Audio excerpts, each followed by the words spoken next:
Hello, everyone. It is Laurie and Jenny here for another video for you. Today we are talking about the Libra full moon. The Libra full moon on April 12th at 8:22 p.m. Eastern time. How's that? Thank you, Jenny. That's Yeah. absolutely perfect. For some reason, all of a sudden, I couldn't remember what full moon we were talking about. Okay, so yes, the Libra full moon. So we're going to jump right in it. You all know what to do. Please share this video, give us messages and comments, and subscribe, and all those good things. And going right forward, Yeah. what do you have to announce? You got a big Oh, announcement. well, we have a winner for our drawing that we offered last time. So we are going to be doing a very exciting recorded reading for our viewer, Beth. So thank you, Beth, for contributing an idea. And also thank you, everybody else who commented and contributed ideas. There will be future opportunities of other such things. So keep your eyes open. But anyway, thanks, Beth. Yay. Yay. Yay is right. Okay, so the next thing we want to talk about is we want to talk about moon phases. This is a full moon. So this is the midpoint of the lunar cycle that began at the new moon on, you got the date? Yep. The new moon was, guess what, folks? That solar eclipse, That looks- that we had on March 29th at 9 degrees of Aries. So, and I'll just go ahead and mention the bigger cycle. There's also a solar eclipse on, when was that? That was in October, back on October 2nd at 10 degrees of Libra. So those are the two cycles, that Libra new moon, that was a solar eclipse back in October last year, and then the Aries solar eclipse we just had 2 weeks ago. So yeah, just thinking from those points, what has developed since then? What is the clarity now on those points in time? Because you ought to be able to see something if you track this stuff. So then, that that's enough on the moon phases. Let's talk about Libra. What's Libra about? What is the illumination of a Libra full moon? Well, because we're at a full moon, first of all, the sign is going to be the opposite of whatever the sun's in. So the sun is in Aries, so the moon is in Libra, and that's always the case for the full moon during Aries season. So that really brings in that polarity between Aries and Libra, which is kind of funny because it's a little bit hard to talk about it because it's so simple. It's like Aries is self, Libra is other.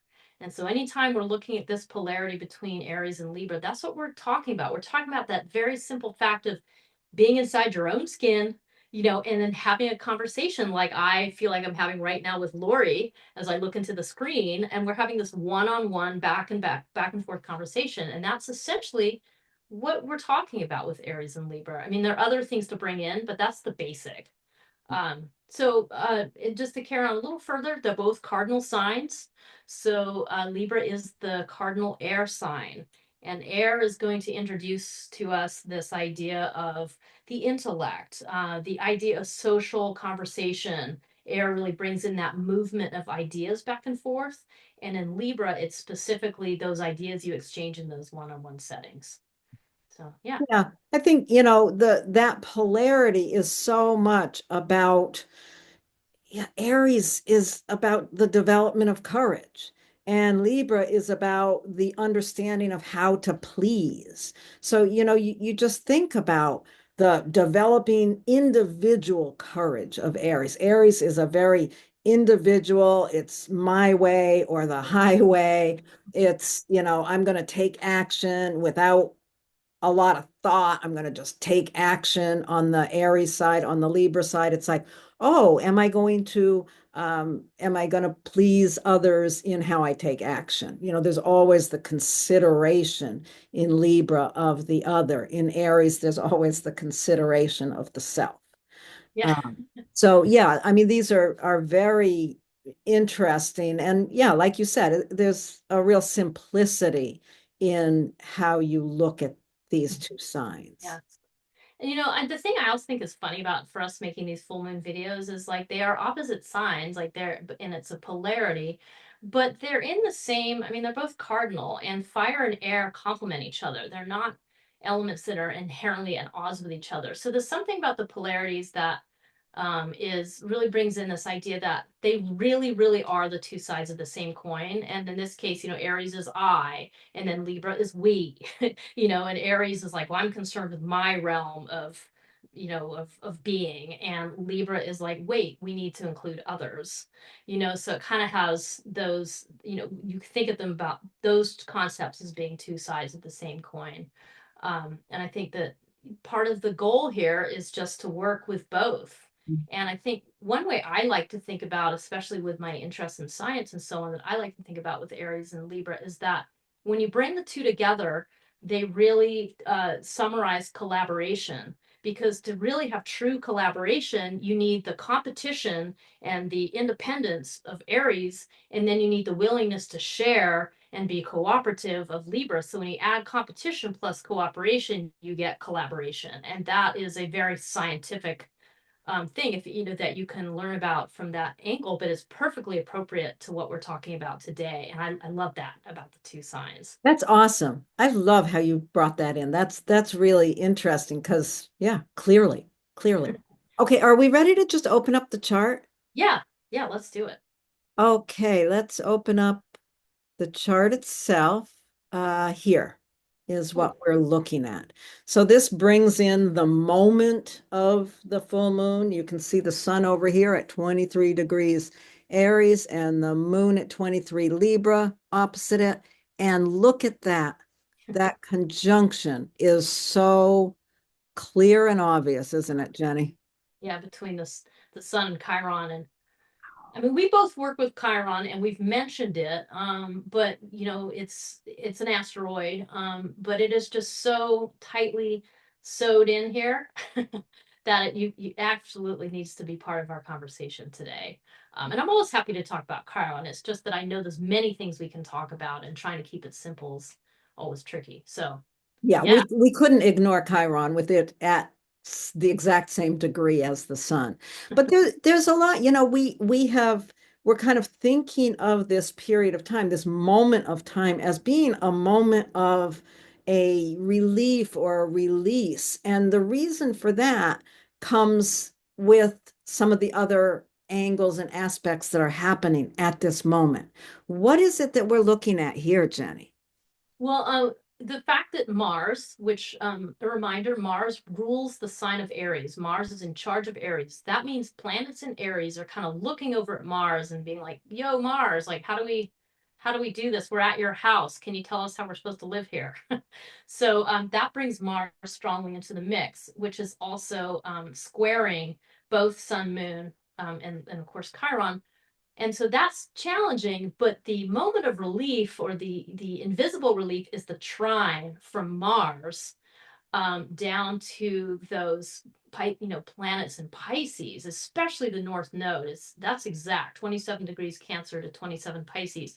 So this kind of brings in this backdrop of this beautiful flow of energy that is actually providing a lot of support. And I just look at this picture and I think of that as it's providing soothing. Mars is kind of aggravated because it's in the T square here, and then these planets are sort of soothing, like, let's calm down a little bit and bring the soothing to this T square. So the reason why it's a little bit hidden is because your attention gets drawn to those red lines and, oh, the T square and whoa, but actually there's the soft support underneath of the triangle from Mars. So I think that's one reason. Right. um I yeah. also want to just mention that it's not exactly trining Venus, but it's damn close. And Venus rules Libra, which the moon is in. So if you look at the two planets that rule each side of this polarity of Aries and Libra, you're looking at that trine between Mars and Venus as well. So Mhm. yeah, and also I also wanted to say with those planets in Aries saying, "Hey Mars," like you said, "Hey Mars, how do we handle this?" Well, Mars in Cancer is really bringing in a conversation about protection, isn't it? Yes, yeah, I agree. You said that we're in our prep meeting. I was like, that's Yeah, great. Yes. yeah. Yeah, yeah, it really brings in, Mars is that assertive energy. It's here to take a stand. It wants to get something going. It wants to take action. And here it's like, well, it's in Cancer, so it needs to take action on the need to protect, protect the sensitive, protect those who are vulnerable, protect the feelings. I mean, inside yourself, it's like really paying attention to your emotions, protecting the more tender parts of yourself. So it does bring that in. And because of the trine to Pisces, I just can't help but always think it brings in this collective piece. You know, like Cancer might be more your own individual motherly instincts, and Pisces brings it out to the collective and talks more about the ocean of consciousness, or the ocean of perhaps grief and suffering, because there's a lot of that going on right now too. You can't deny that. But yeah, I like how you drew those lines, because it really just shows you this hidden support, like this flow underneath, this emotional support underneath. The other thing I want to add is that Venus in this picture is stationing. It's got an Oh, S yeah. by it, and it is actually turning direct on this same day. So I think this is amazing that Venus rules Libra. So Venus is in charge of the moon, and Venus is stationing here and is ready to turn direct and begin her long, arduous journey out of the underworld, because she's been in the underworld in the retrograde phase for all this time, and it's now for her time for her to step back out of that. So that's why I also think there's a sort of a relief feeling to this, of like, oh, okay, we've been through this need to really scour the depths of our values and so on, that Venus symbolizes. And now it's time to move forward on what we've learned. And so Venus will begin her trek back to Aries. So, It's just so wonderful to think about that. You know, it is so easy, and you can see with that T square how easy it is for us to focus on all the difficulty. But yeah, there's this under the surface piece that we're not paying attention to. And we talked a lot about the having to have the long view, mm, having to look forward. If we are so busy looking at what's right up close to us, we miss the relief, the release, the ability to stay on track if we're looking forward. yeah, Earlier, when Jenny and I were talking, we were talking about that idea. I remember when I learned how to drive, really finally getting it, that if I was looking like at the road right in front of me, I'd go off the road. If I could keep my view as far in the distance as I could see the road, it made everything work. And you were talking about the same idea in mountain biking. You can't look at what's right in front of you. You can't look for the potholes. You have to look ahead. And that's where I think so many of us are in that difficult place where there's so much going on so close to us that it's hard to look and really focus and understand that there's a lot of gifts that are just out of sight. yeah. Yeah, and just to, address the T square a bit more, I mean, as you were doing and everything that you just shared, but with Mars is in the sort of what you call the handle position of the T square, like both the moon and sun are squaring Mars and Chiron. So that kind of implies that there's this real need to, oh, I gotta take action. I need to do it right now. I feel really urgent. This has to happen. I've gotta, go into protection mode right now, and it really kind of pushes that feeling. And what the flow is saying, or those trine, that, I mean, the trine is actually talking about flow. The trine is saying, hold on, pause, and take a moment, because there's actually a lot of flow that is supporting you in this moment. And it's kind of like, instead of urgency, you want to use Mars to find agency. Mm. So I've been thinking about that. Like, so in other words, you don't want to give in to that first impulsive, angry, outraged, like go now. You need to take a more considered action than that. And so that's the idea on the personal level, is to use that Libra moon to get some perspective, because air is perspective, and to calm that down. And even the full moon itself is about perspective, looking across at each other. So that's kind of what you want to do with this on a personal level. And I think, Laurie, maybe we should talk a bit more about the actual meaning of Chiron too. But Yes. yeah, Yes. I mean, there's so many ways we could take this conversation. And we talked a lot when we were talking before making the video. We talked about 2026 and 2027, when there's going to be some amazing outer planet real gifts and opportunities. And, really, we talked about that a lot as looking ahead and, yeah, not getting stuck in the problems without looking ahead. Obviously, we have to deal with the problems. But Yeah. yeah, I think we're not going to go into that big conversation now. We'll have opportunities for that later. But just to say that there's some really amazing stuff coming up that we can't see quite yet. So Hmm. that comes in also with the idea of the invisible relief that is ahead. Uh, Yeah.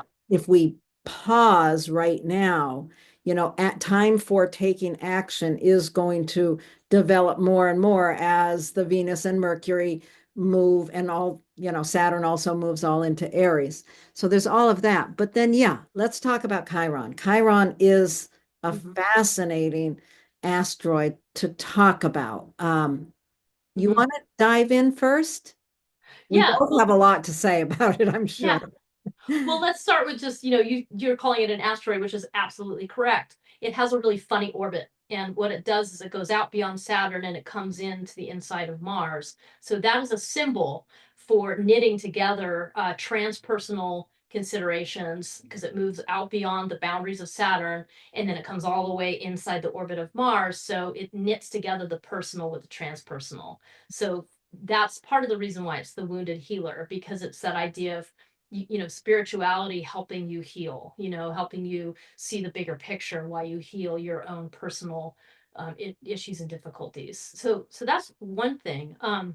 The other thing I like to think about with Chiron is that Chiron is the centaur, so it's half human, or he or they is half human, half horse. So that really brings together this need for the reconciliation between the instinctive, animalistic, raw vitality nature of our roots as beings living on this planet, with the higher self, the higher, the ability to see the bigger picture, to have a spiritual view of this planet as being one amidst a lot of other life in the universe. It really kind of knits together those things, so it really demands a willingness to get in touch with that really instinctive raw animalistic nature of ourselves, and yet in the same moment, like, bring that into like a transcendent sort of spiritual experience at the same time. So it's knitting those things together, which I think is pretty damn cool. Yeah, Chiron is fascinating. And, I wrote an article about Chiron a while back and put it on my Substack. If people are interested, I'll make sure that's, kind of on top of my Substack offerings. So you can find that there. But yeah, Chiron is really fascinating. It's thought of first and foremost as the wounded healer. And I think of it, people often think of it as a place where there is wounding, there's deep pain and suffering, um, and yet it's an energy, it's a wound that really can't be healed. It has to be managed, it has to be understood, it has to be used as a place within the self where compassion is developed. I think of it that way a lot, where we are wounded, where we really understand what pain and suffering is an area that we have a lot to offer others. Um, the Chiron itself had this wound and gave away their immortality in order to get out of that pain and die. It was worth it to do that. But let's see, where was I going with that? I kind of lost my thread. Yeah. But what Chiron did in the interim was to teach all the gods, all the patriarchal gods, all these softer skills, herbalism and astrology and poetry and music. So there was really, out of that wound came this necessity to learn these softer skills. Mm-hmm. And Yeah. that was one of the main ways that Chiron worked with their own inner wound. And, Mm. that's where we go, right? Yeah. That's where we go when we're wounded. We have to go to these deeper places, and we have to learn compassion. So with all of this that you've said and that I've said about Chiron, what is this speaking of in Aries, the most direct me sign, Mm. the most masculine, if I can use that word, sign? What is this telling us? That there is a wound in all of us, in each of us, around that demand of the self. Mhm. Yeah, I mean, I think and especially conjunct the sun, Chiron conjunct the sun. So the sun is also the masculine principle, the core, the shining out of the core self. I mean, it has something to say about an injury, about how we use our assertive power. And again, like, yes, I think using the word masculine is that is an easy way to think about it. We've just made it all weird and loaded right now. But whatever, it's that assertive power and that sense of self, and it implies a wound about the use of that. And that wound can play out in different ways. If you are in a position of power and you can think of times, because I think nobody gets off free here, that you may have used whatever that is, like privilege or power, to dominate other people, then the Chiron wound is saying to that part of self, that part of all of us, it's time to step back, self-reflect. Why are you full of rage? Are you full? What are you doing? With that power. On the other hand, most of us have also had the experience of being dominated over by some part of patriarchy or somebody who has more power than us. And so for that part of ourselves, it's time to step up and, I exist, I'm here, and assert oneself. So it really speaks to this dance of understanding those different parts of self and look at which parts, need to kind of go into more self-reflective mode, which parts need to be drawn out and encouraged. I mean, so I think on a personal level, that's what some of this is indicating. And so like in our culture, it's really easy to project that power outwards, onto someone else, like to, like, oh, I don't know who I am, but I'm going to look for a savior outside of myself. I mean, I certainly think we can all see that reflected in the culture. Or of, a lot of us, those of us born female, especially in the 50s and so on, told that you need to project any assertive power onto the man you're going to be with, and that this is a time of reclaiming that in a different way, making a new statement about that, being in touch with the instinctive, the feminine, the way that Chiron drew those heroes, out into the woods to connect to the woods, the energy of the woods and the energy of Mother Earth, quite frankly. So yeah, that's how I'm kind of looking at this. Yeah, and I always love thinking about Aries as, this primary need to develop courage. And in our culture, which is so me oriented and so, assertive oriented, it takes a lot of courage to look at those softer sides that Chiron, it takes a lot of courage to face our inner wounding and to, yeah, develop the courage to work with that in a way that's not, I'm going to get a gun and protect myself. It's like, well, why don't you just, I don't know, pray or write some poetry or, develop some trust in nature, Mm. some Yeah. trust in looking at the far distant shore rather than, Yeah. yeah. Yeah, and so it's really that question of, it's not, the misunderstanding too of compassion, that compassion means just rolling over and letting everybody do whatever the hell they want and there's no accountability. That is not at all what compassion is. Compassion is more like recognizing your own human nature of like, oh wow, I'm feeling very angry or even like hateful at times, and recognizing that and choosing to not act from it. It's sort of like just acting from non-hatred, like But recognizing still acting, hate. right? Yeah, so that's, and I think we've gone over this theme quite a bit of that dance of like, you and the other, and how do you balance these things, and how do you trust your instinctive nature yet use your mind to envision the future ahead and to find hope and to be positive about some things despite fear. It's really this big dance we're talking about, this drumbeat around a fire, you know? And, just to add to it, that Neptune just moved into Aries too. So there's that spiritual warrior idea that comes in with that we talked about in our last video. And if you didn't watch that last video, there's two videos that we made quite recently that you'd get a lot of information. One was about Neptune and Saturn moving into Aries, and the other one was the Aries season video. If you haven't seen those two, it would behoove you to do so. Word. Okay. Cool. Um, Okay. Anything else before we move into the individuals? No, I think we gave that a good treatment. I hope you'll agree, those watching. I hope so too. Yeah, leave us messages. Tell us what you think. Tell us what you'd like more of. We will respond in one way or another.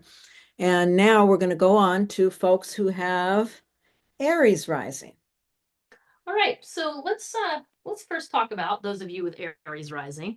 The simple fact that Aries season, the sun being in Aries, has been hanging out for a few weeks, or has been happening for a few weeks, and that's really been lighting up this, this identity that you have around courage and leadership and this ability like to show up in the world with this assertive, brave face. That really is what Aries season has kind of brought up. And now we are at the full moon point. So at the full moon point, it sort of brings in this opposite question for you, this opposite thing to think about, draws your attention to the other side of your chart. And so in your case, Aries, we are talking about your seventh house of partnerships. Your partnerships might be your spouse, it might be a business partner, it might be somebody you play tennis with, it might be somebody that you have a conversation in a one-on-one setting. So it's this idea of back and forth. And I also want to add that the seventh house brings in rivals. And what rivals do is they actually force you to draw out the best in yourself, because when they're at their best, then you better be at your best so you can match that rival. So it really kind of brings in that sort of energy. And yeah, I really do like to think of it as a tennis match. Okay. So that's the essence of it. That Libra full moon is really highlighting your partnerships, how you show up in those partnerships, whether you project your assertive energy onto those partnerships or not. Like maybe you need to step up more, maybe you need to back down, some of those things. But in any case, it's really giving you this new view into what you can use this Libra full moon for. So I really encourage you to use that air sign for objectivity, and just take a look at those partnerships. Hmm. And Laurie, what do you want to add to the blend here? Just, if you have Aries rising, really thinking about what we talked about in the earlier part of the video of how have you shown up with more assertiveness than is really serving you? What do you have to learn from um, kind of developing the ability to be courageous enough to go into the softer side of yourself? Mm-hmm. And, I'm also thinking, for some reason with this one, I'm also thinking of that Mars in a square showing up in your fourth house. So, there's some way in which you could get tripped up by some anger kind of dynamics in home or family. And you want to really be careful because in the idea of this invisible relief, don't get stuck in that. Allow that as much as possible to recede into the background as you um, just look more toward the future, understanding that that is a passing influence. I think that's what I would add.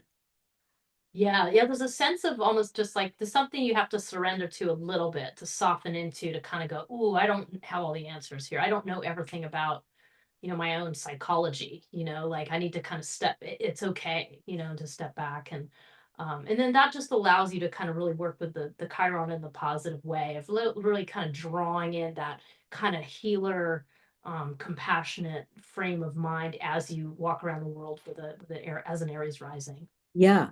So Yeah. yeah. And, just thinking of the seventh house as always the mirror that comes Mm. out of relationship. You're, all the things that you don't like about your partner are just telling you always, for all of us, always telling us what it is that we need to incorporate more within ourselves. So, Yeah. Yeah. uh, let's move on to folks who have Taurus rising. So, if you have Taurus rising, it's just, well, let's just start with where the full moon is. The full moon itself is bringing your attention to your lifestyle choices, how you choose, how you live day to day, how you care for yourself, how you manage your own routines of feeding yourself, caring for your life. There's some way in which, you, yeah. So that's where the highlight is. That's where the full moon is.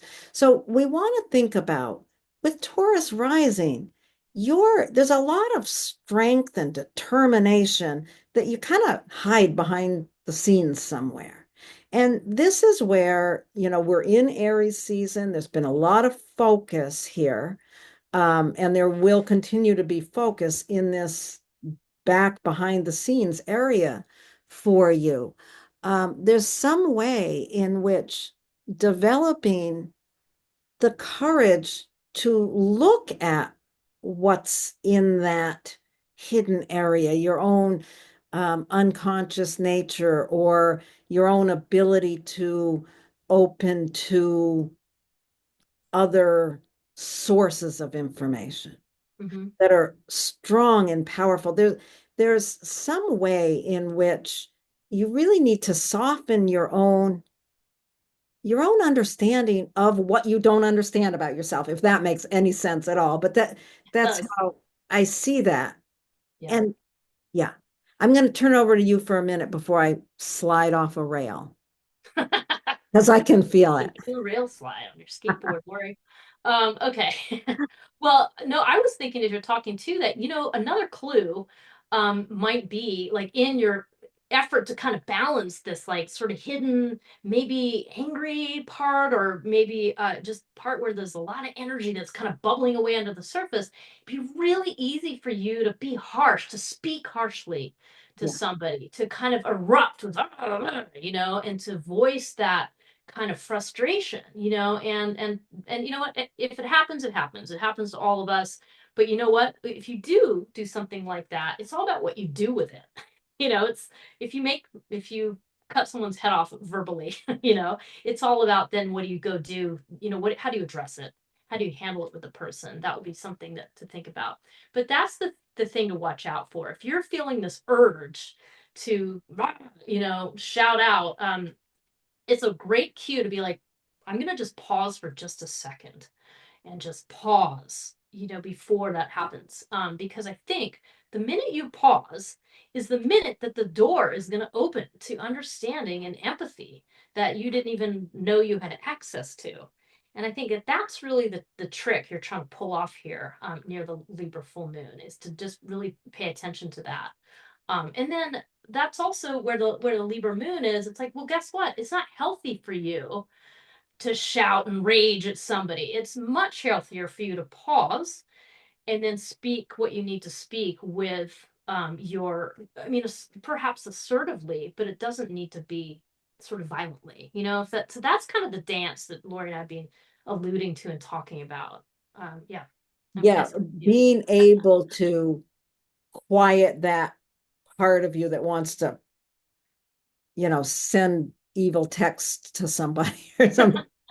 That's really going to enable you to look forward because that's the trip up point. That's the trip up of the T square we talked about at the beginning, is wanting to rage in some way. So once you can quiet that part of yourself or apologize after the fact, then you'll be on the path toward the release, the relief that is available. Yeah, and that may come from your community. That may come from your community holding you, supporting you, helping you find flow. I mean, Yes. that's kind of the thing. So that's the tricky little dance, and the Chiron influence in the 12th house is part of what's really kind of queuing that up and just saying, hey, you ultimately just look at how you handle your assertive power, and look to find balance, that was going to bring you better health. All right, we're going to move on then to folks with Gemini rising. All right. So first of all, shout out our drawing winner, Beth. We know your rising sign is Gemini, so that we're thinking about you on this one, as well as both of us have close people in our lives with Gemini rising. So we all this is always a big deal. Anyway, so those of you with Gemini rising, let's just first talk about the simple fact that we are in Aries season. We've been in Aries season for a few weeks, and Aries season for you really lights up this place of groups where you may feel driven or motivated to show up as a leader in groups or be some sort of pioneer in your community. That's kind of what the season suggests. It kind of brings in that those leadership ideas. But opposite to that is where the full moon is. So whenever we have the full moon, it brings in this counterpoint during the season where you must revisit the kind of the other side of the whole situation. And so in your case, when that full moon hits, it's landing in your fifth house of how you give of yourself. The fifth house is your creativity. And with Libra here, like you've got a lot to offer in terms of like you want to offer harmony, you're offering balance to other people and how you love other people.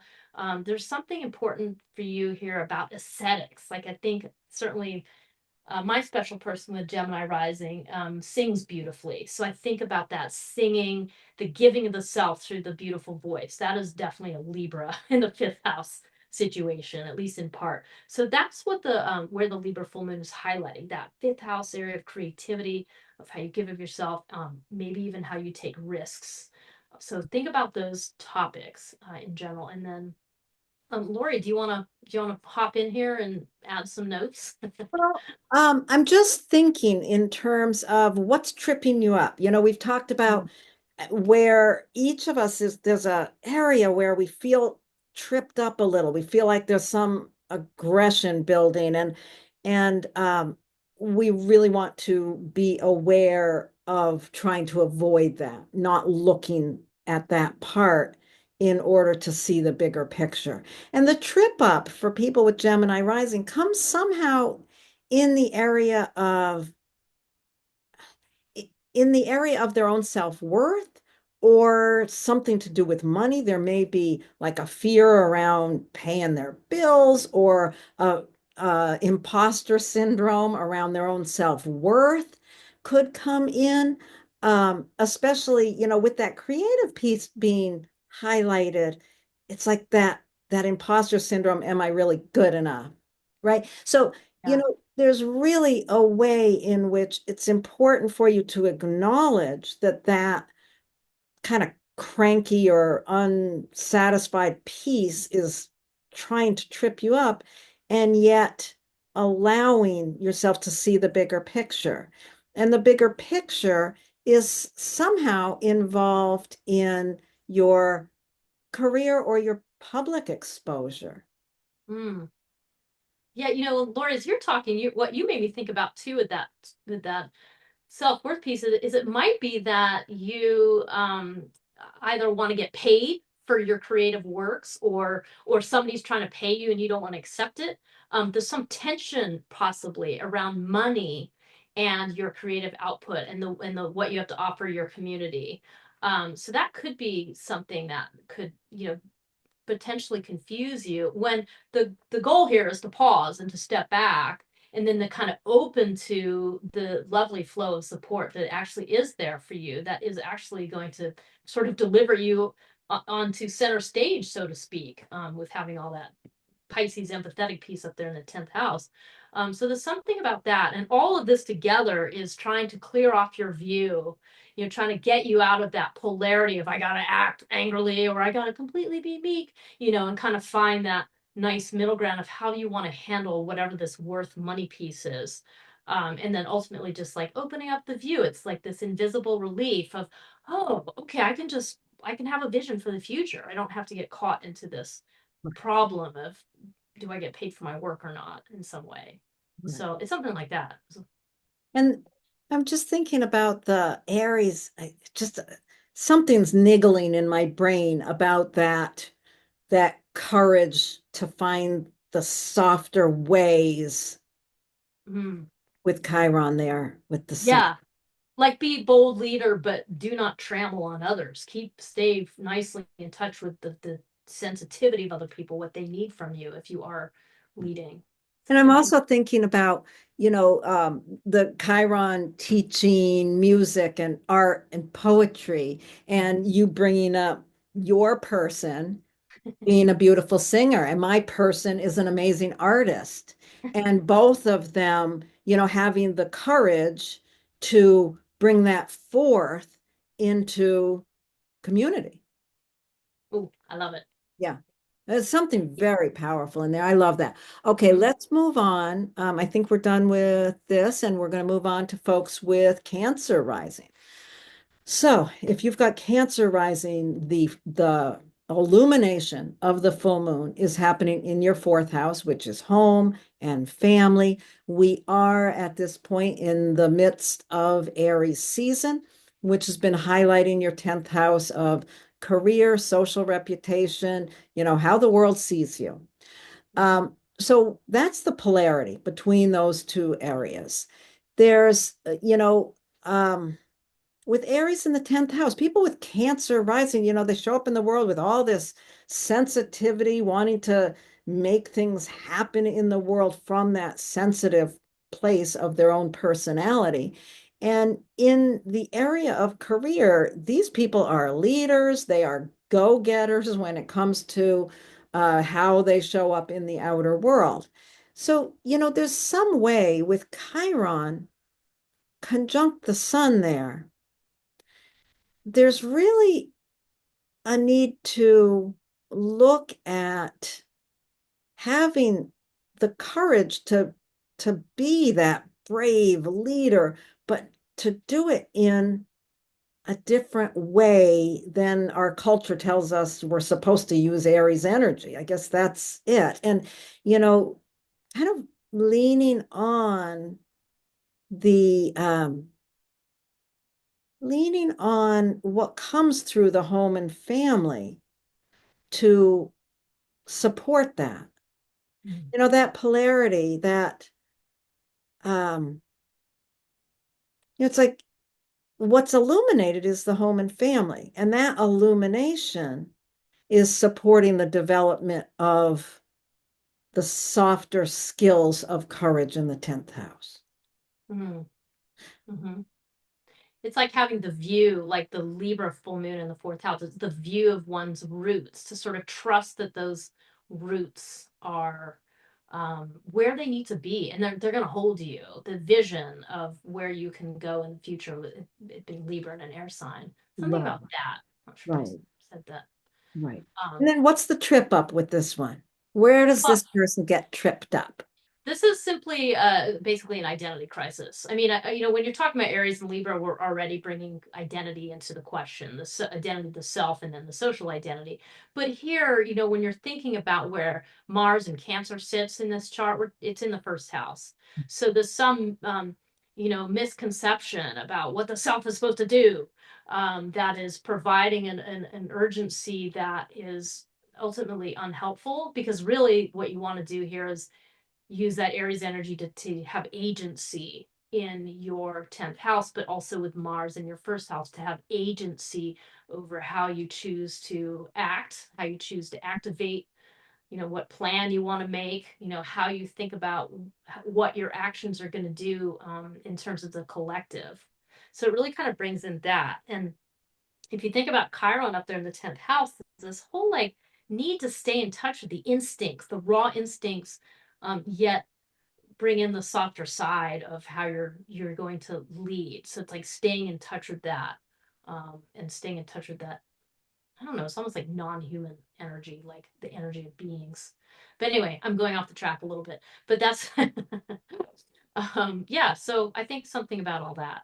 Yeah, I They think, thinking about that, what trips you up in the moment, um, being a frustration with the self.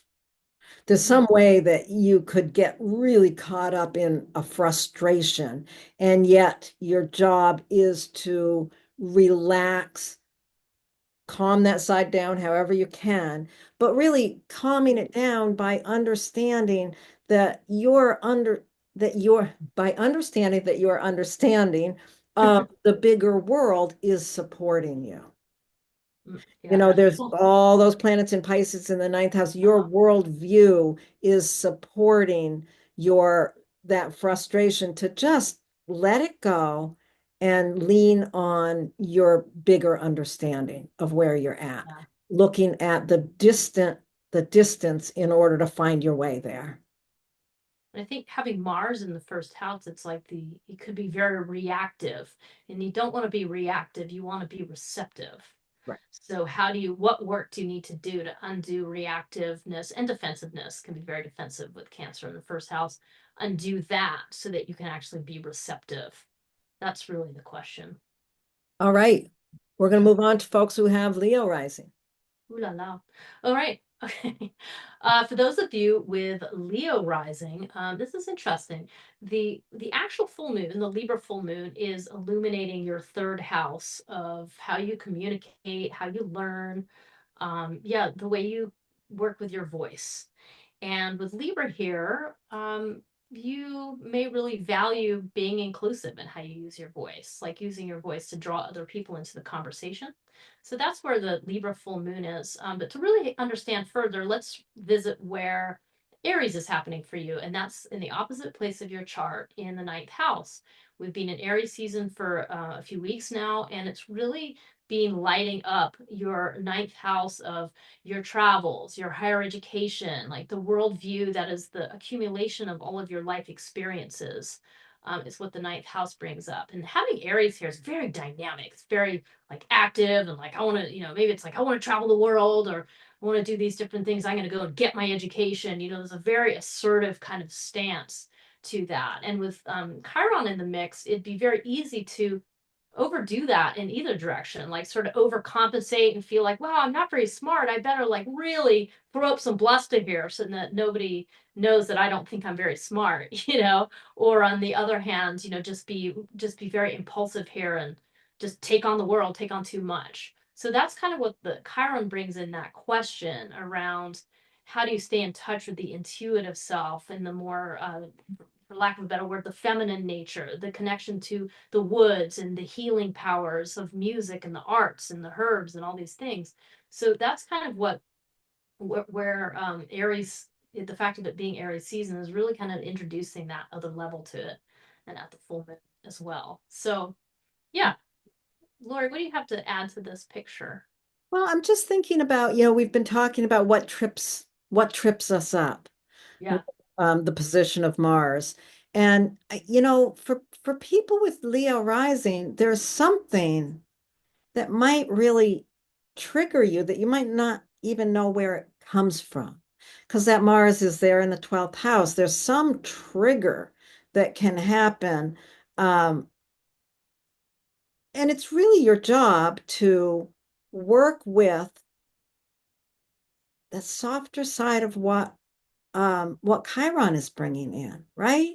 It's Mm-hmm. like you feel like, oh, something's triggering me. I'm not even sure where it comes from. Well, how are you going to work with that? You're going to work with that by really having the courage to open your worldview from this assertiveness that you naturally, yeah, I'm going to go get it. I'm going to go travel. I'm going to do whatever. But what can you add into your worldview that brings in these softer skills that Chiron was teaching all the gods, music, poetry, like you're bringing in the animal world.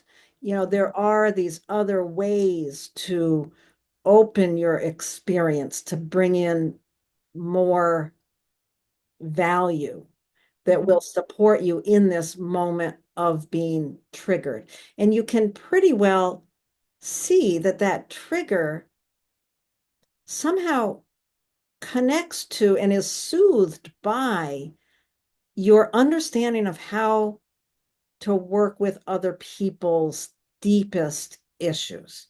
Mm-hmm.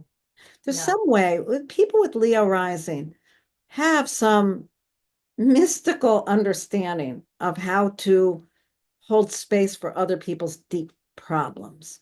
And there's some support coming from that understanding that you can use to support yourself in this moment of being triggered. Yeah, and the other thing that occurs to me, Lori, as you're talking about this too, is the fact that Mars, traversing through the 12th house, and you've already touched on this, but that really brings in the way in which you are your own worst enemy, because the 12th Mm. house is that self-undoing potentially. And in your case, as a Leo rising person, there's something about the importance of being in touch with your emotions, the importance of being in touch with your intuitive nature is how you kind of undo that problem with being one's own worst enemy, the self-undoing. And if the more you try to, I think if you are tapping into the Leo bluster as a Leo rising person, and kind of hiding that because you don't feel connected to your emotions, that's when it's an issue. So the key to this one really is about being connected with your deep emotional nature and exactly what you're saying in conjunction with other people's difficulties and problems. Like, you have a great deal of ability to be empathetic for other people. So but you have to be in touch with your own emotions in order to unlock that and not be reacting in a way that ends up being self-destructive. So That's great. Okay, let's move on to folks who have Virgo rising. So, for those with Virgo rising, this Libra full moon is highlighting your second house. The second house is, traditionally thought of as the house of money, resources. It also really brings in how we value ourselves, our own self-worth profile, all of that. Um, and then here we are. This is, the full moon is a counterpoint, one moment in the midst of Aries season. So the Aries season has really been focusing on the eighth house being, the polarity to the second house being, my values, my money, my resources, the eighth house being other people's money, other people's resources, other people's baggage. I always think of the 12th house as other people's baggage. It's really an area where when it's highlighted, it's really speaking to us of how we need to set boundaries, how we need to get really clear about how we navigate these deep areas that are shared with others. With Aries in that house, people who have Virgo rising tend to show up pretty, kind of put together in a way. And yet, when it comes to navigating other people's issues, they can be a little hot under the collar. Let's put it that way.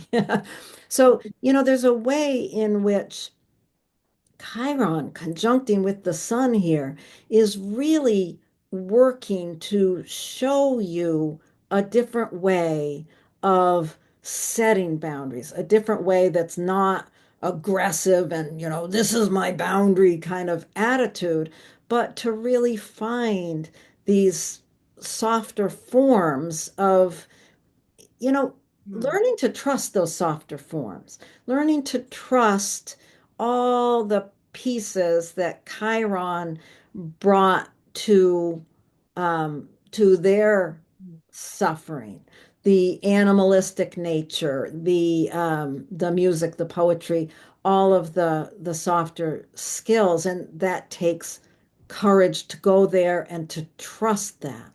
And I think that's a lot of what Chiron is bringing to the mix.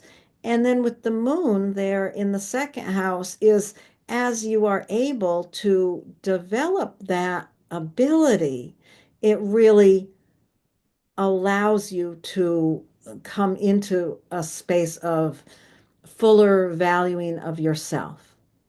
mhm. And then we bring in the piece that's tripping us up. What's tripping up Virgo rising? I think here, when, if you refer back to the beginning of this video, we talked about the T square with Mars. In this person's case, in Virgo rising's case, it puts Mars in the 11th house. So that implies some kind of impulsiveness or urgency around having to do something that has to do with groups, with your community. There's something public about that. And the question here is to just not do that, to pause, to query, where do I feel urgent about something to do with community? Maybe it's that you don't feel welcomed or included in a certain way, or maybe there's a community that you're part of that isn't, it's just not serving, what you need it to anymore, or whatever. So some kind of question around that.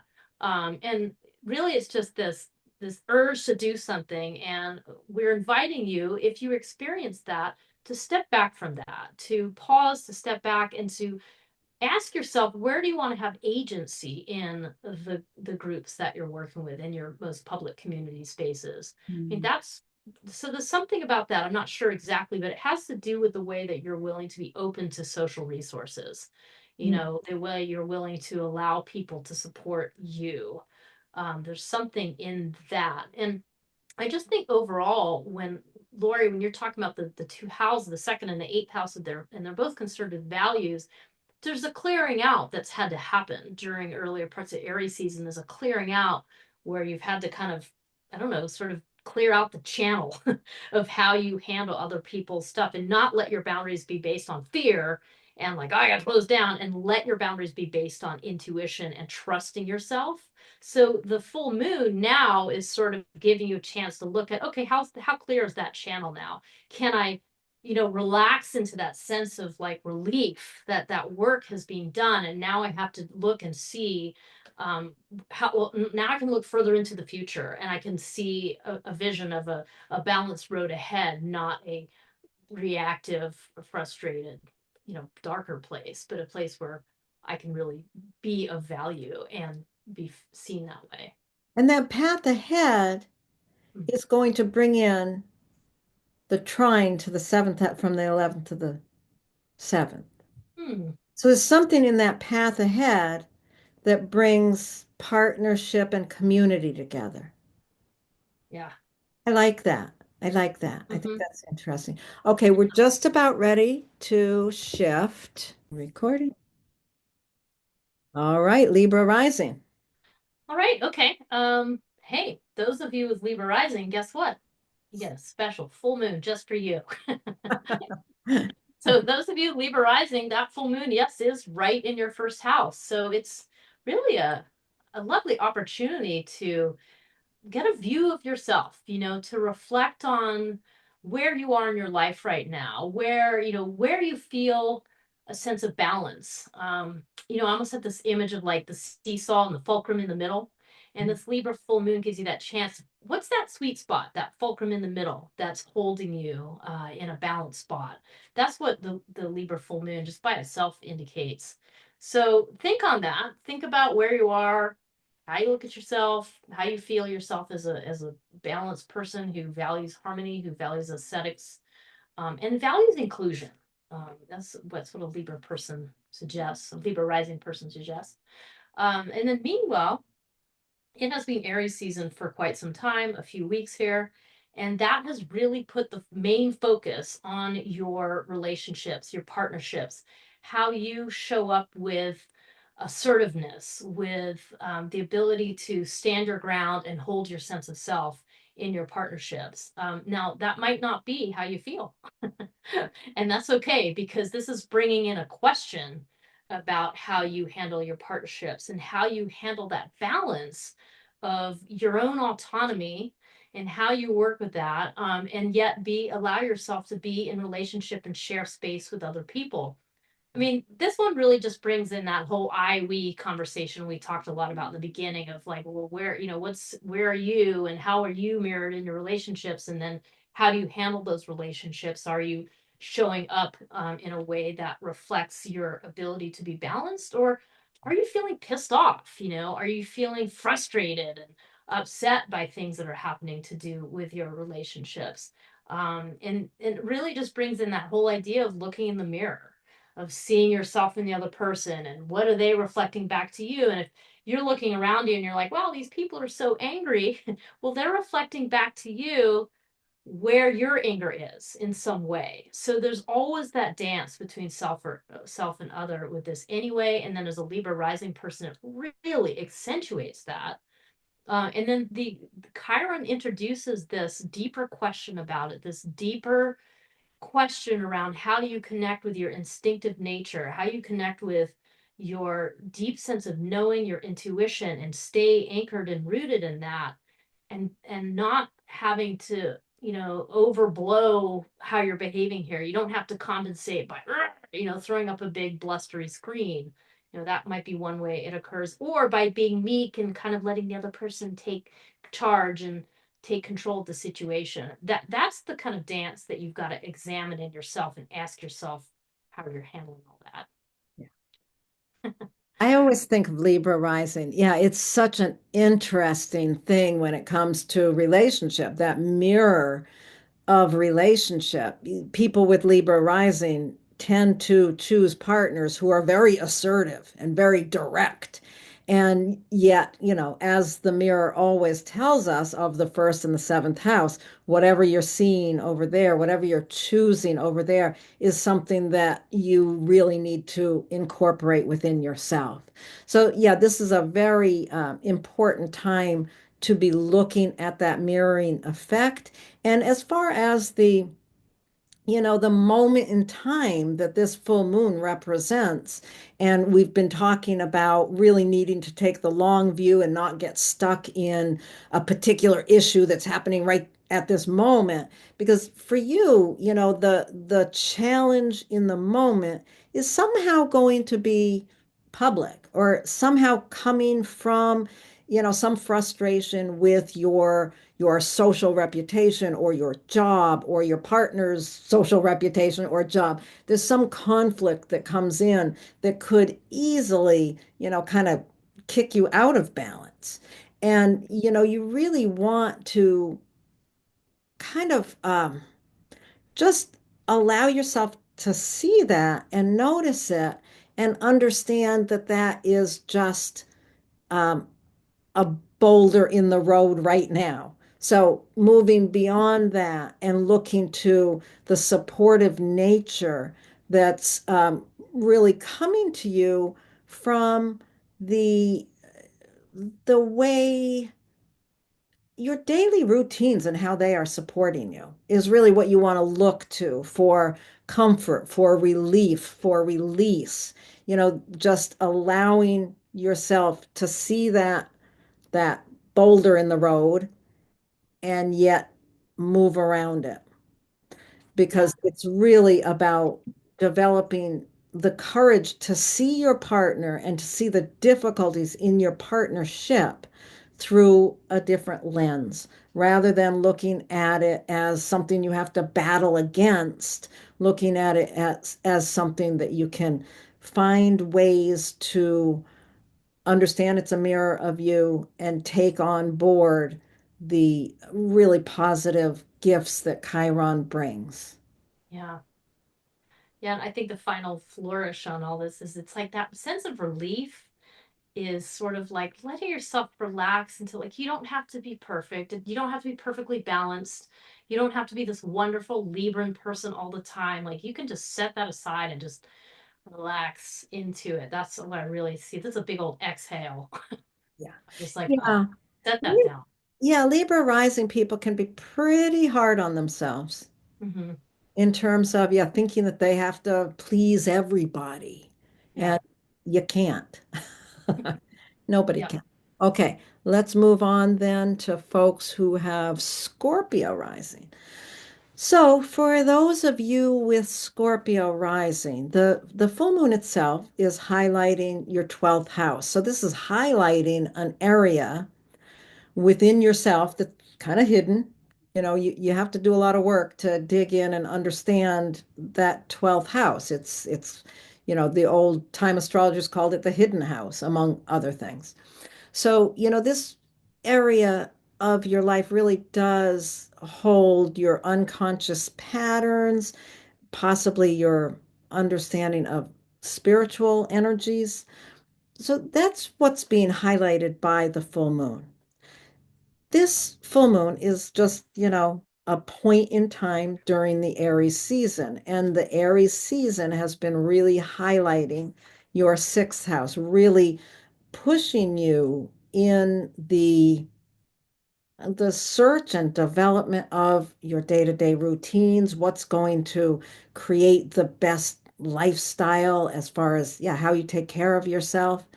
So that's the polarity is between those two areas. You can also think of the sixth house as having a lot to do with health, the 12th house having to do with your mental and emotional health as well.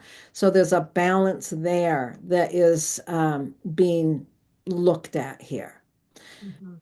With Chiron here, really thinking of the courage necessary to I think of Aries there as I'm gonna exercise properly. I'm gonna do this, I'm gonna put all this energy into creating this assertiveness in my lifestyle. Chiron saying, calm that down a little bit. Look at what are the gifts that Chiron can bring to your day-to-day routines. Um, I would really encourage people with this setup at this full moon, take a break, go for a walk, listen to some music, bring in some of those Chiron pieces into your expectations of your day-to-day routines. And then there's the trip up point. What's tripping you up? What's tripping Scorpio rising up? Well, I think one of them is just something about your perspective and your worldview, like maybe not trusting your perspective, or maybe feeling that somehow you're lacking in some way uh, in that perspective, or on the other hand, feeling highly opinionated and as if you know the right way. So that's what I think of. And, we talked a lot about, or at least a bit about the T square early on in this video, where the planet Mars is squaring the sun and moon. And for you, it's in that house of world experiences, the ninth house. And it really kind of introduces this idea of some kind of reactivity or desire to like act on something.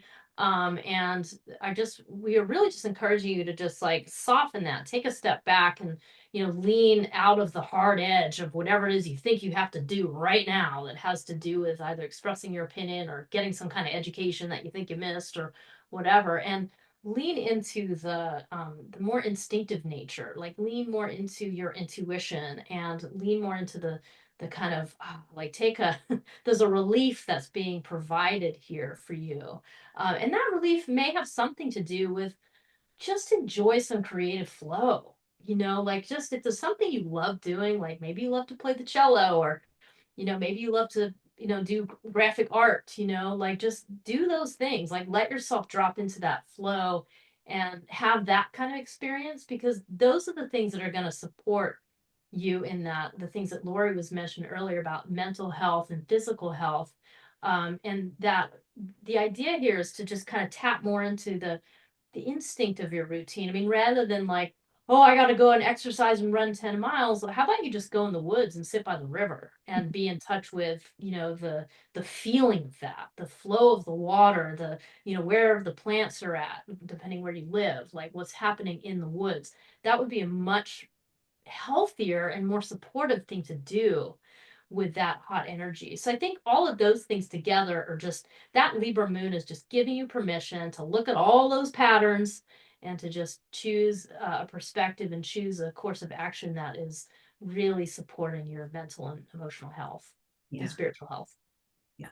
That's beautiful. I love how you explained that. I think, yeah, your creativity is really going to help you see the distant view that's going to help you not get stuck in this one little issue that can be a problem.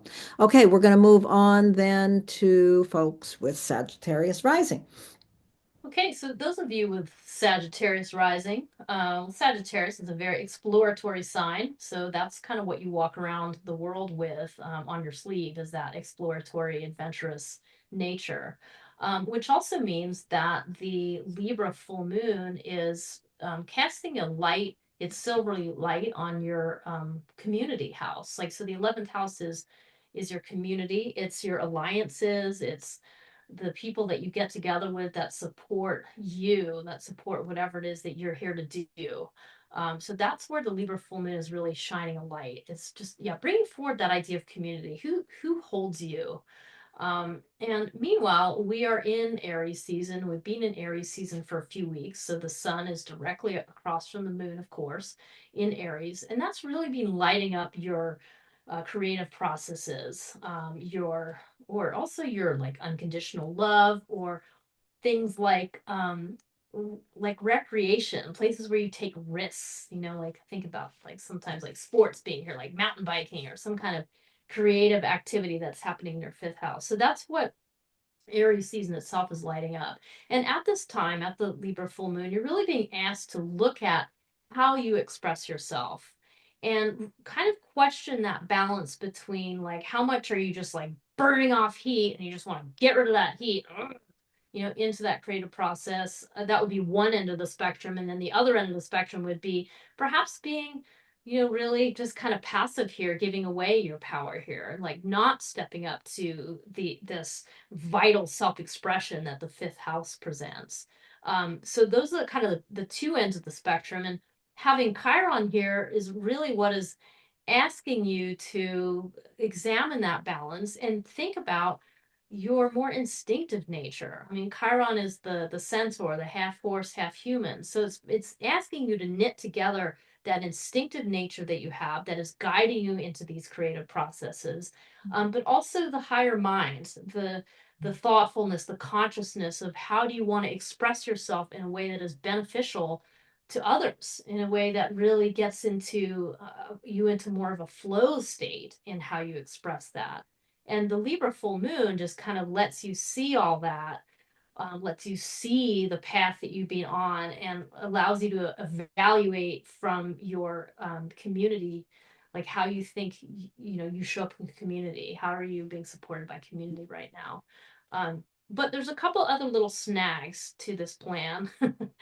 And Lori, do you want to address that next other layer? Sure. The full moon is just a moment in time. And one of the difficulties that comes in with this particular full moon is for you, it's going to be some issue that shows up related to other people's, yeah, it's coming from Mars in your eighth house. So we can think of some anger about having to navigate somebody else's deep issues. There's some way in which both ends of this polarity are being challenged by another person's deep issues, or how you navigate those deep issues. There's something, who knows? You've got a brother that has a problem that's kind of influencing your creativity and your ability to function in community. But whatever it is, that issue has to be managed. You have to not let it trip you up, because it's like there's this sense of getting tripped up. But if you can just step aside from it and understand that you need to look at the longer view. And the longer view is really bringing support in from home, family. There's some way that the avoidance of this one trip up is coming from your home and family. And so, kind of leaning into where you can trust your roots to help you navigate other people's issues is going to really allow you to work with this, your instinctive nature in your creativity, and shining that light into community. Mhm. Yeah, there's something about just trusting your boundaries, trusting that you know how Your to set boundaries, the right yes. boundaries, and Yeah. that they don't have to be walls and they don't have to be angry and furious. They just can be just simply boundaries, just a sort of a no thank you, Yeah. you know. And there's something about that, how to do that gracefully, and being in touch with intuition. So Yeah, nice. not letting yourself get stuck in it and just moving forward. So, yeah, there you have that. And now we're going to move on to folks with Capricorn rising. So if you've got Capricorn rising, you kind of show up in the world with a lot of seriousness. You're the authority in the room, whatever this issue is, you kind of hold that serious nature about you. This full moon is showing up in your 10th house, which is your career or your social reputation and of how the world sees you. It's really interesting that with Capricorn rising and you're this super serious person, when it comes to your career, you're a lot more, you want to please people. You want to kind of be the diplomat in the room, not quite the authority that you seem to be. But it's interesting how those two work together. But at this full moon, the full moon is just a moment in the midst of the Aries season. So you want to look at Aries season has been highlighting the area of your home and family. So there's been a lot of focus in that area. And with Chiron there, well, you want to think if you've got Aries in your fourth house, your understanding of home and family and your way of dealing with that area of your life can be, you're kind of the boss there. You kind of hold this assertiveness. Mm. And you want to look at where assertiveness and aggression link up and make sure, with Chiron there, you want to really be clear about how you use assertiveness, how you use your direct energy, Mm. and really lean into finding a path of healing for any ways in which you've misused that, and really leaning into, yeah, those softer skills that Chiron used for managing the wound, um, the music and poetry and all those things I keep saying. And you keep bringing in the animal piece, which is really lovely. I like thinking about that combination. So there's a way in which you're really developing those softer skills and those more trusting the animal nature into your home and family, which can really support the shining the light into your 10th house career or social reputation. There is, because we talked in the initial part of this video about Mars's role and the planets in Pisces role at this moment. And so there's something that's kind of tripping us up at this full moon that we want to address and help you understand how to move around. So, where is that trip up for a person with Capricorn rising? Well, it's in the partnerships, and it's sort of a no-brainer because whenever you're talking about, your home and your work life, like there's going to be some conversation that involves the partner that has to do with the home life, if there is one.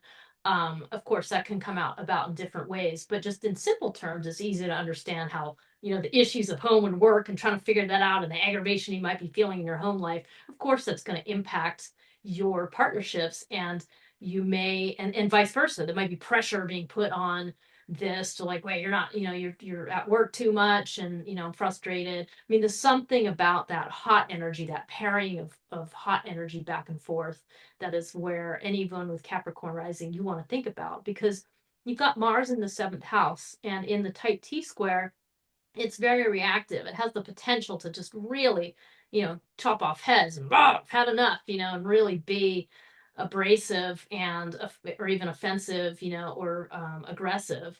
And so that's kind of where you want to pay attention. Like you might feel this kind of woo energy coming up in a situation where you're having a one-on-one back and forth with somebody, and the tip is by watching this video you can cue and say, wait a minute, I don't want to blow my top right now, this is not a good use of my energy, and to have that pause. So I think that's, I mean, I know there's other ways it can play out, but that's a good way to think about it, because really what it's, this other thing it's coming to me too, Laurie, is that if you have Aries in the fourth house, like your hot feelings are hidden. They're in the most private house in the whole chart, so there might be a lot of aggravation about your upbringing, about your family of origin, about frustrations in the home life that are brewing away. And it's really, really important at this time to work with some of those pieces.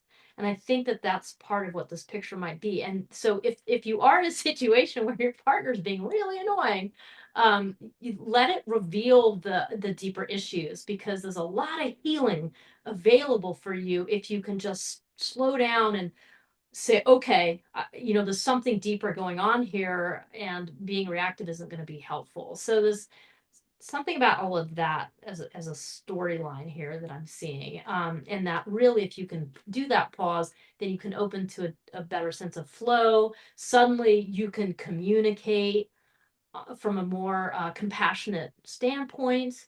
You can really slow down, and then that's going to allow you, quite honestly, to wake up the next day and go to work and feel great about the Libra full moon landing in your kind of your work life, and saying, okay, yep, I needed to clear out some issues here. Right. So I recognize there's other storylines that could be at play here, but this one really is about identity and how you show up in public and private. So whatever those are for you, think about that. Yeah.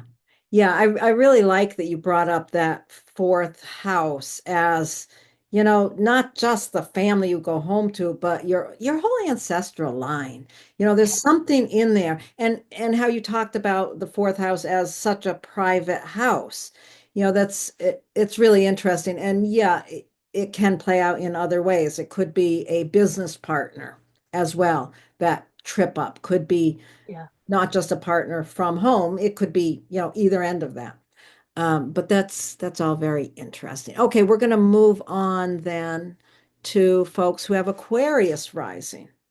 Alrighty. So if you have Aquarius rising, let's just start with the simple fact that this Libra full moon is going to land in your ninth house. The ninth house is, a lot about your perspective. It really speaks about your worldview, but it's your worldview as an extension of your sense of self. So, I mean, the ninth house is definitely tied in with your life experiences that all come together that formulate your life philosophy and your worldview. So there's a lot of stories here. There's a lot of experiences and stories that rest in this ninth house. And so with Libra landing here, you're really getting a chance to maybe evaluate some of those stories. Take a quick look, during this moment in time. It's the Libra full moon. So there's a great deal of objectivity here available to you, which is useful because there's a lot of other stuff in this chart that pulls you away from objectivity. And the first part of that is simply the fact that we're in Aries season. Aries is this hot, fiery, impulsive sign, and you have that down in your third house of communication. So during this whole Aries season, there's a big focus on how you assert yourself through the use of your voice. That's kind of the big, what's happening in these past few weeks. Now, with Chiron tightly connected with the sun here, this Libra full moon is the perfect time to really consider how you communicate and ask yourself questions like, on one hand, are there times when you kind of bluster and throw up a big thing and, throw out some aggro because you deeply down actually don't feel like you know what you're talking about and you feel perhaps insecure or fearful or self-doubting? That could be one end of it. Another end of it would be that you feel so sure of yourself in this area that you haven't really stopped to think about maybe how your words are impacting other people. That could be, so those are some of the questions you want to ask yourself, is just really inquire about that. And with Chiron here, you just want to think about trusting your more intuitive, instinctive nature, like that raw, instinctive vitality, and just sort of trusting. It's almost like trusting like thousands of years of evolution, to keep you like connected to those raw energies, and trusting more about what you need to say, but doing it slowly and doing it in touch with the healing energies, like the softer the ideas of compassion, and like how can I encourage healing as well as asserting myself with Chiron in that third house. So that's some of what is tricky about this full moon. And then yeah, there's another little piece here. Laurie, you want to carry on. Well, we've been talking about how Mars impacts this full moon because Mars is directly in a conflict here, but it's just a moment in time. And I think, we're kind of focusing on this whole idea of an invisible relief or an invisible release of some sort. And there's this tendency to get caught in this moment, in this heat of this moment with Mars in a square aspect to both the sun and the moon. But for you, the thing that gets in the way, the thing that you need to override is an aggravation that is coming through from something about your day-to-day routines. There's that something that's not working, something that's frustrating, something within, maybe within your health or how you care for yourself that just is a big aggravation at this moment. And the trick here, in order to find the relief, the release, is to avoid the tendency to jump on that and make that a big problem. The need to step back and look at the big view and understand that your own self-worth is going to support you to move around actually quite easily once you allow yourself to see beyond that little sticking point. Your own self-worth is going to allow you to move around it and move forward and see the bigger picture of the future, which is not going to be stuck in that one little problem. Yeah. Yeah, something about just trusting that the resources are there, the material resources to kind of hold you through your routines and how you care for yourself. So yeah. Yeah, I think an awful lot of this this release, this relief is trust. It's just trust. Yeah. Hmm. Okay. Let's move on then to folks who have Pisces rising. So if you have Pisces rising, this full moon is highlighting the area of your chart where Libra is, which is your eighth house. The eighth house is, it's one of those deep, dark houses we think of. It really is about how we navigate the more problematic and challenging things that we have to navigate when we're in relationships with other people. It is where we have to set boundaries, where we have to, yeah, protect ourselves by setting boundaries in our relationships. It's those deeper layers of relationship. I often think of it as, it's the house of other people's baggage and how we have to navigate it. So that's what's being highlighted in this moment.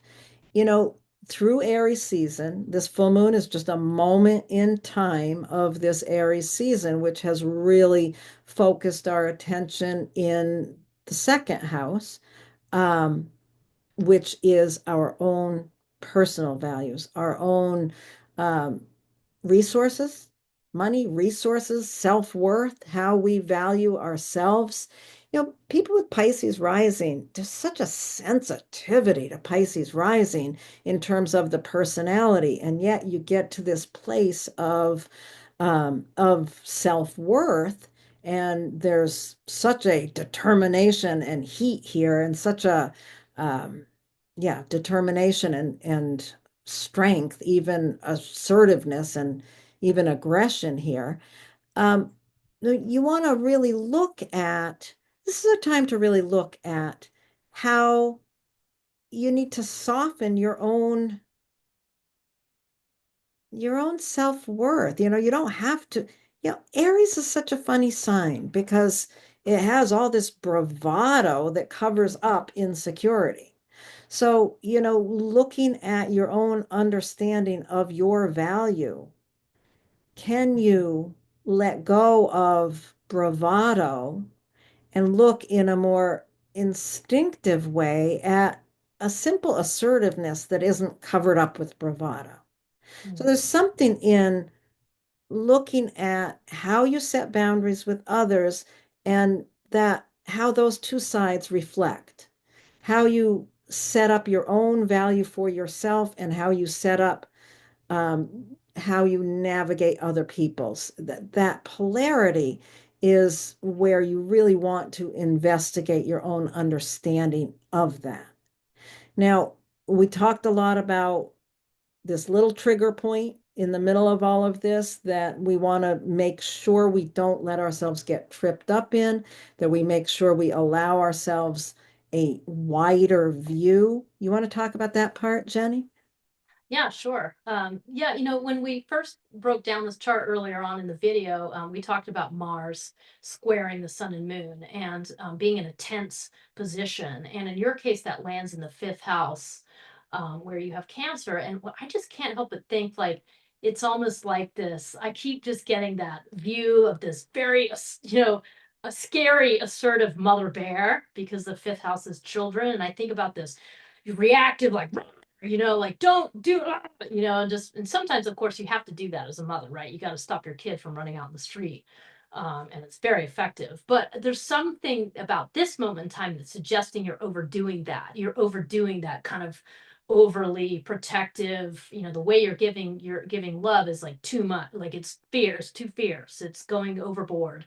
And why is it doing that? Because there is that tricky thing Laurie's talking about of like, oh, I'm doing bravado because I actually feel afraid. And really what you want to do is to be able to walk with genuine self-confidence and just kind of be like, I got this. And therefore, being able to give of yourself in this confident, assertive way, that is not overbearing or overblown or overreactive and just really kind of blowing up a scene that you don't need to.